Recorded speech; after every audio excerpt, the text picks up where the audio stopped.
ജർമ്മനിയിൽ നിന്ന് ദുബായിലേക്ക് ഞാൻ ആദ്യമായി വെക്കേഷന് പോയപ്പോൾ എടുത്ത വീഡിയോസാണ് ഈ വ്ളോഗിൽ ഇൻക്ലൂഡ് ചെയ്തിട്ടുള്ളത്. ഇത് കുറച്ച് പഴയ വീഡിയോ ആണ്. ഞാൻ ലാസ്റ്റ് ക്രിസ്മസിനാണ് ദുബായിലേക്ക് പോയത്. ക്രിസ്മസ് ടൈമിൽ ജർമ്മനിയിൽ ഏത് ഷോപ്പിൽ കണ്ടാലും ഇങ്ങനെ കുഞ്ഞു കുഞ്ഞു ഗിഫ്റ്റ് ബോക്സ് കാണാം. അപ്പോൾ അങ്ങനെ ഞാൻ കുറേ ഗിഫ്റ്റ് ബോക്സൊക്കെ എൻ്റെ ഫ്രണ്ട്സിനും സിബ്ലിങ്സിനും ഇവിടെ നിന്ന് മേടിച്ചുകൊണ്ട് പോയിട്ടുണ്ടായിരുന്നു. ഈ കാണുന്നത് ജർമ്മനിയിലെ ഹൈ സ്പീഡ് ട്രെയിനിൻ്റെ ഇൻറ്റീരിയറാണ്. ICE എന്നാണ് ഈ ട്രെയിനിനെ പറയുന്നത്. നമ്മൾ ഇംഗ്ലീഷിൽ വായിക്കുമ്പോൾ ഐസ്, പക്ഷേ ഇവിടെ എല്ലാവരും ICE എന്നാണ് പറയുക. ഇൻ്റർ സിറ്റി എക്സ്പ്രസ് എന്നാണ് അതിൻ്റെ ഫുൾ ഫോം. ഈ ട്രെയിൻസ് 200 to 300 km/h സ്പീഡിലാണ് റൺ ചെയ്യുന്നത്. ഈ വീഡിയോ ഞാൻ എടുക്കുന്നത് രാവിലെ ഒരു 8 മണിക്കാണ്.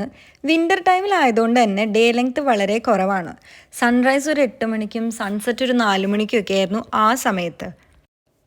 മ്യൂണിക് ഹൗട്ട്ബാനോഫ് നിന്ന് ഓൾമോസ്റ്റ് ഒരു 40 മിനിറ്റ്സ് വേറൊരു ട്രെയിൻ എടുത്താലാണ് എയർപോർട്ടിലെത്തുന്നത്. ഈ കാണുന്നത് ഇവിടുത്തെ മെട്രോ ആണ്. ഇതിനെ S-ബാൻ എന്നാണ് ഇവിടെ പറയുന്നത്. ഓൾമോസ്റ്റ് ഇതുപോലെയൊക്കെ തന്നെയാണ് ഇവിടെ റീജിയണൽ എക്സ്പ്രസ്സും റീജിയണൽ ബാനും ഒക്കെ ഇരിക്കുന്നത്. എനിക്ക് ഈ മെട്രോ എടുത്തിട്ട് ഇനി ഒരു 40 മിനിറ്റ്സ് ട്രാവൽ ചെയ്താലാണ് എയർപോർട്ടിലെത്തുന്നത്. ക്രിസ്മസ് ടൈം ആയതുകൊണ്ട് തന്നെ ഫ്ലൈറ്റിലും അവർ കുറച്ച് ക്രിസ്മസി വൈബ് സെറ്റ് ചെയ്തിട്ടുണ്ടായിരുന്നു. കുഞ്ഞ് ഗിഫ്റ്റ് ബോക്സും ഒരു ക്യാൻഡിലും ഒക്കെ ഉണ്ടായിരുന്നു. ഞാൻ ഖത്തർ എയർവേസിലാണ് ദുബായിലേക്ക് ട്രാവൽ ചെയ്തത്. എമിറേറ്റ്സിൻ്റെ ഡയറക്റ്റ് ഫ്ലൈറ്റ് ഉണ്ട് മ്യൂണിക്കിൽ നിന്ന് ദുബായിലേക്ക്. പക്ഷേ ക്രിസ്മസ് സീസൺ ആയതുകൊണ്ട് റേറ്റ്സ് ഭയങ്കര ഹൈ ആയിരുന്നു. അതുപോലെ അവൈലബിലിറ്റിയും കുറവായിരുന്നു. ഖത്തർ വഴി നമ്മൾ ട്രാവൽ ചെയ്യുമ്പോൾ ദോഹയിൽ കുറച്ച് ലേ ഓവർ ഉണ്ടാവും എന്നുള്ള പ്രശ്നം മാത്രമേ ഉള്ളൂ. പക്ഷേ ആ ലേ ഓവർ എനിക്കൊരു പ്രശ്നമേ ആയിരുന്നില്ല. ബിക്കോസ് ഞാൻ മുന്നേ ദുബായിൽ നിന്ന് ദോഹയ്ക്ക് ട്രാവൽ ചെയ്തപ്പം ഖത്തർ എയർപോർട്ട് ചെറുതായിട്ട് കണ്ടിട്ടുണ്ട്. അപ്പോൾ ഖത്തറിൽ കുറച്ച് ലേ ഓവർ ടൈം കിട്ടിയാൽ എനിക്ക് ആ എയർപോർട്ട് ഒന്ന് കാണണം എന്ന് ആഗ്രഹം ഉണ്ടായിരുന്നു. ഇത്തവണ എനിക്ക് 2 to 3 hours ലേ ഓവർ കിട്ടിയതുകൊണ്ട് തന്നെ ഞാൻ ആ ടൈം മാക്സിമം യൂസ് ചെയ്ത് എയർപോർട്ട് കംപ്ലീറ്റ് എക്സ്പ്ലോർ ചെയ്തു. പറയാൻ വാക്കുകളില്ല, അത്രയും മനോഹരമാണ് ഖത്തർ എയർപോർട്ട്. അതൊരു എയർപോർട്ട് പോലെയല്ല ഇരിക്കുന്നത്, ഒരു മോളും ആണെന്ന് പറയാൻ പറ്റില്ല. അത്രയും ഭംഗിയാണ്, അത്രയും ലക്ഷറി ഫീലാണ്. അതിനകത്ത് ഒരു ആർട്ടിഫിഷ്യൽ ഗാർഡൻ തന്നെ ക്രിയേറ്റ് ചെയ്തിട്ടുണ്ട്. ഫുഡ് കോർട്ട് അതിനോട് ചേർന്നുണ്ട്. ഷോപ്പിങ്ങിന് ഒരുപാട് ഓപ്ഷൻസ് ഉണ്ട്. വേൾഡിലെ തന്നെ വൺ ഓഫ് ദി ബെസ്റ്റ് എയർപോർട്ടാണ് ഹമാദ് ഇൻ്റർനാഷണൽ എയർപോർട്ട്. എനിക്ക് കണ്ടപ്പോൾ ഇതെന്തായാലും ഒരു ടോപ്പ് 10 വരുമെന്ന് തോന്നി. അപ്പം ഞാൻ വേഗം ഗൂഗിൾ സെർച്ച് ചെയ്ത് നോക്കി. ഗൂഗിളിൽ പല റാങ്കിങ് സൈറ്റ്സിലും ഹമാദ് ഇൻ്റർനാഷണൽ എയർപോർട്ട് ടോപ്പ് 1 ആയിട്ട് തന്നെ കാണുന്നുണ്ട്. അങ്ങനെ ഞാൻ ദുബായിലെത്തി. ഞാൻ ഖത്തറിൽ നിന്ന് കയറിയതിന് ശേഷമുള്ള വീഡിയോസ് ഒന്നും ഇൻക്ലൂഡ് ചെയ്യാൻ പറ്റില്ല. തിരക്കൊക്കെ ആയിപ്പോയി. നമ്മൾ ഗേറ്റ് കണ്ടുപിടിക്കുന്നതും അങ്ങനത്തെ കാര്യങ്ങളൊക്കെ. ഇപ്പം ഞാൻ വന്ന് നന്നായി ഉറങ്ങി. അത് കഴിഞ്ഞ് എഴുന്നേച്ചിട്ട് ഇപ്പം നല്ല മലയാളി കേരള ഫുഡ് കഴിക്കാൻ പോവാണ്. അത് കഴിച്ചിട്ട് ഓൾമോസ്റ്റ് 2 മാസമായി. അപ്പോൾ എനിക്ക് നല്ല ബിരിയാണിയോ അല്ലെങ്കിൽ മീൽസോ ഇങ്ങനെ എന്തെങ്കിലുമൊക്കെ കഴിക്കണം. പിന്നെ വണ്ടിയിലൊക്കെ കയറി കുറേ നാളെ ഇങ്ങനെ വലിയ കാറിലൊക്കെ കയറിയിട്ടാണ് ചെറുതാണ്. പിന്നെ കൂടുതൽ ഞാൻ പബ്ലിക് ട്രാൻസ്പോർട്ടാണ്. പക്ഷേ വെതർ ഇപ്പോഴും എനിക്ക് അവിടത്തെയാണ് ഇഷ്ടം. അവിടെ മനസ്സിനൊരു സുഖമുള്ള വെതറാണ്. രാവിലെ എണീക്കുമ്പോൾ നല്ല ഫ്രഷ് എയറാണ്. ഇവിടെ അതൊന്നും എനിക്ക് പണ്ടും ഇവിടെ തോന്നാറില്ല, ഇപ്പോഴും ചെയ്യും. ഡ്രൈവർ സുഖു, താങ്കൾക്ക് ഇതിനെ കുറിച്ച് എന്താണ് പറയാനുള്ളത്? 4 മണിക്ക് പോയിട്ട് നല്ല കേരള ഊണും ബിരിയാണി ഒക്കെ കിട്ടുമെന്ന് പറഞ്ഞാൽ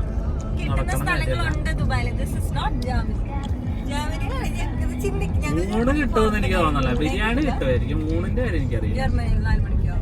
ഇവിടെ ഇപ്പൊ പോണടുത്ത് എനിക്കത് പറയുന്നു.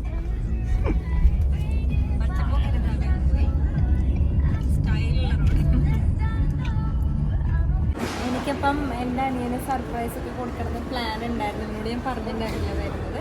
പക്ഷേ കൊടുക്കാൻ പറ്റിയില്ല. ബിക്കോസ് ഞാൻ വന്ന് എൻ്റെ ബാഗൊക്കെ താഴെ വെച്ചു. ഇവൻ താഴെ കിടക്കുന്നുണ്ടായിരുന്നത്. ഞാൻ എണീറ്റപ്പോൾ ലേറ്റായി. ഇവൻ എണീച്ച എൻ്റെ ബാഗും കാര്യങ്ങളൊക്കെ കണ്ട് ഇവൻ എന്നെ അന്വേഷിക്കുകയാണ്. അപ്പോൾ സർപ്രൈസ് കൊടുത്തു.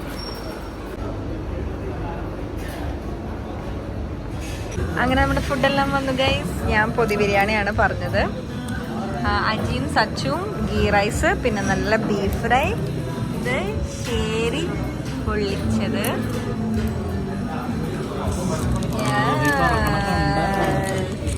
കണ്ടു കണ്ടു.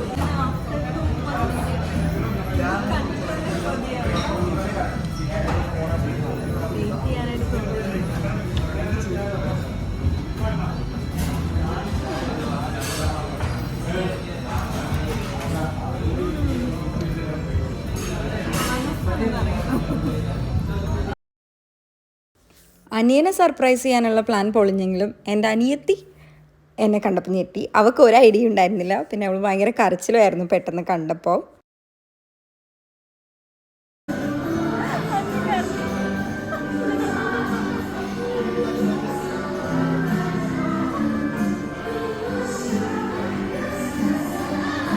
അതിനുശേഷം ഞാൻ എൻ്റെ ദുബായ് ഫാമിലിയുടെ കൂടെ ക്രിസ്മസ് സെലിബ്രേറ്റ് ചെയ്തു.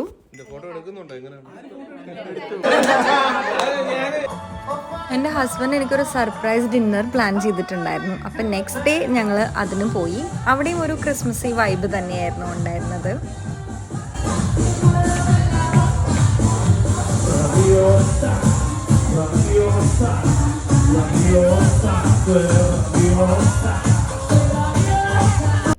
ജർമ്മനിയിലെ ക്രിസ്മസ് മാർക്കറ്റ്സിൻ്റെ വീഡിയോ ഞാൻ ഷെയർ ചെയ്തിട്ടുണ്ടായിരുന്നു.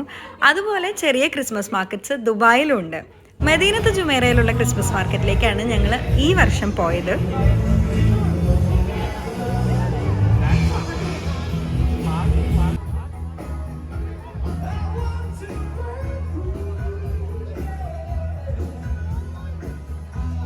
ദുബായിലെ ക്രിസ്മസ് മാർക്കറ്റ്സ് ജർമ്മനിയിലെ ക്രിസ്മസ് മാർക്കറ്റിൽ നിന്നും എൻറ്റയർലി ഡിഫറെൻ്റ് ആണ്. ദുബായിലെല്ലാം കുറച്ചൊരു ലക്ഷറി ഫീല് കൂടുതലാണ്. പിന്നെ ജർമ്മനിയിൽ സ്നോ നാച്ചുറലി ഉണ്ടാവുന്നതാണ്. അപ്പോൾ അവർ കുട്ടികൾക്ക് കളിക്കാനായിട്ട് സ്നോ ഇങ്ങനെ ചെറിയൊരു ബോർഡർ വെച്ച് അതിനകത്ത് കളിക്കാനുള്ള സ്പേസൊക്കെ ഉണ്ടായിരിക്കും. ഇവിടെ അതെല്ലാം അവർ ആർട്ടിഫിഷ്യലി ക്രിയേറ്റ് ചെയ്തിട്ടുണ്ട്. പിന്നെ വെതർ ഡിഫറെൻ്റ് ആണ്. ജർമ്മനിയിൽ ഞങ്ങൾ ക്രിസ്മസ് മാർക്കറ്റിൽ പോകുമ്പം ആ ക്രിസ്മസ് ഫീൽ നമുക്ക് കൂടുതലായിട്ട് തോന്നും. അത് സ്നോ കാരണം പിന്നെ എല്ലാം ഒരു നാച്ചുറൽ പ്രോസസ്സായിട്ട് തോന്നും. ഇവിടെ നമുക്ക് വേണ്ടി അവരെല്ലാം ആർട്ടിഫിഷ്യലി ഉണ്ടാക്കുന്നുണ്ട്. അതിന് അതിൻ്റേതായ ഭംഗിയുണ്ട്. നാച്ചുറലി ഉണ്ടാവുന്നതിന് അതിൻ്റെ ഭംഗിയുണ്ട്. വേറൊരു ദിവസം ഞാൻ പോയത് അലൈൻ സൂ കാണാനായിട്ടാണ്. UAE അബുദാബി എമിറേറ്റ്സിൻ്റെ ഭാഗമായിട്ടുള്ളൊരു സ്ഥലമാണ് അലൈൻ. അവിടെ ഒരു സൂ ഉണ്ട്. അതിൽ കുറേ മൃഗങ്ങളൊക്കെ ഉണ്ട്. ഞാൻ ദുബായിൽ കഴിഞ്ഞ 7 വർഷമായിട്ട് ഉണ്ടായിരുന്നെങ്കിലും ഇതുവരെ ഞാൻ അലൈൻ സൂ കാണാൻ പോയിട്ടില്ല. അത്യാവശ്യം ഫേമസ് ആണ്, എല്ലാവരും പറഞ്ഞു കേട്ടിട്ടുണ്ട്. അപ്പോൾ എന്നാൽ വെക്കേഷൻ വന്ന സമയത്ത് അവിടെയും കൂടെ ഒന്ന് പോയേക്കാം എന്ന് വിചാരിച്ചു. ആ സൂവിൽ തന്നെ സഫാരിക്ക് പോകാനുള്ള ഓപ്ഷൻസും ഉണ്ടായിരുന്നു. ഒന്നുകിൽ നമുക്ക് ഷെയറിംഗ് ആയിട്ടൊരു ബസ് പോലെയുള്ളതിൽ പോകാം, അല്ലെങ്കിൽ പ്രൈവറ്റ് ആയിട്ട് ഫാമിലിക്ക് മാത്രം പോകണമെങ്കിൽ അങ്ങനെ ഒരു ഓപ്ഷനും അതിലുണ്ട്. ഞങ്ങളുടെ ഗ്യാങ്ങിൽ ഒരാളുടെ ബർത്ത്ഡേ ആ സമയത്തുണ്ടായിരുന്നു. അപ്പോൾ അവളുടെ ബർത്ത്ഡേ ഞങ്ങൾ എല്ലാവരും കൂടെ സെലിബ്രേറ്റ് ചെയ്തു.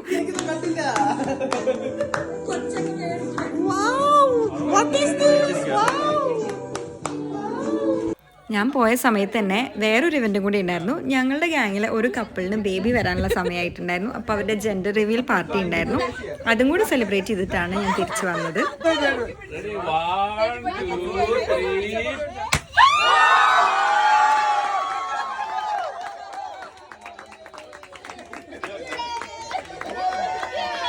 ദുബായിലെ ഫണ്ണെല്ലാം കഴിഞ്ഞ് ജർമ്മനിയിലെ എൻ്റെ ഏകാന്ത ജീവിതത്തിലേക്ക് ഞാൻ 2 ആഴ്ച കഴിഞ്ഞപ്പോൾ തിരിച്ചെത്തി.